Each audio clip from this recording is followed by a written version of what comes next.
In Chicago, Chinese and American business leaders have wrapped up the first day of the annual Joint Commission on Commerce and Trade. For the first time in 25 years, hundreds of representatives from both countries were invited. And our Jessica Stone has been covering the action for us in Chicago and joins us now live. Hi, Jessica, what's the latest?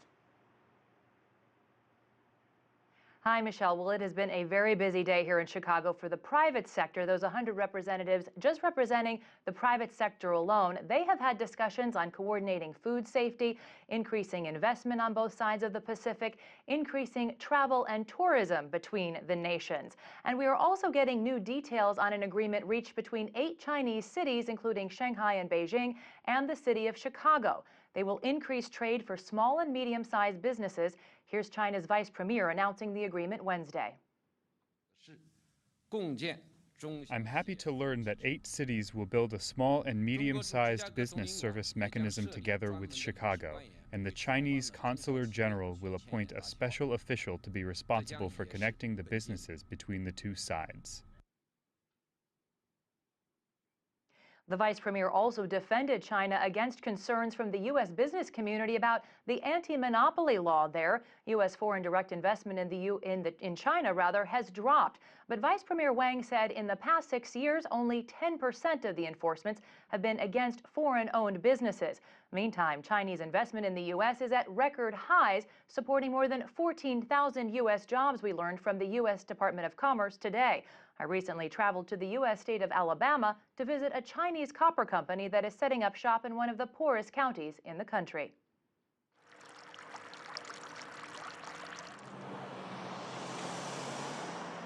Time seemed to have forgotten Pine Hill, Alabama, in the years since a timber scout first named it in the 1830s.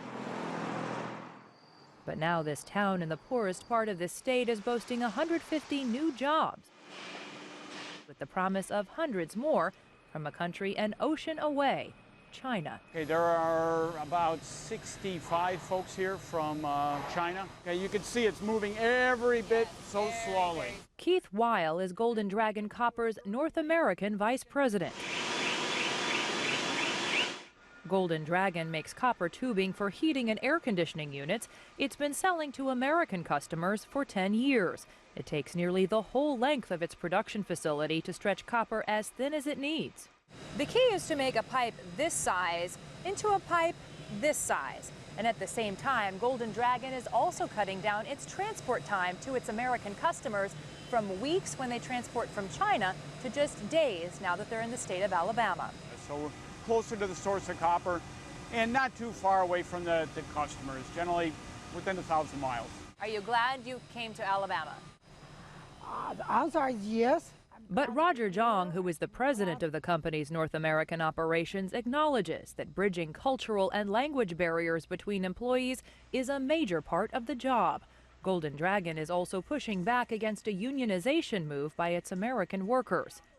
Mark Ma came from China to translate between the company's 65 Chinese veteran engineers and the local Americans they're here to train. Yes, it's really important to have the people have a better understanding with each other. This says Lori in Chinese. When I first got here, the Chinese thought my name was Lori.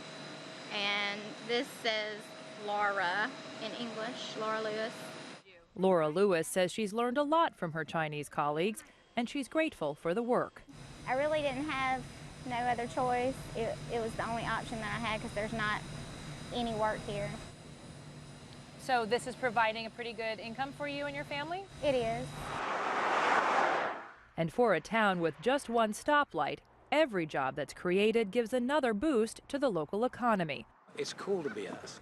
Sheldon Day is mayor of the town next door, Thomasville, Alabama. Oh, it doesn't just affect Thomasville, it's affecting, probably six counties. So it's a huge impact for our region. A region now trying to leverage Golden Dragon's presence into attracting suppliers and other international companies.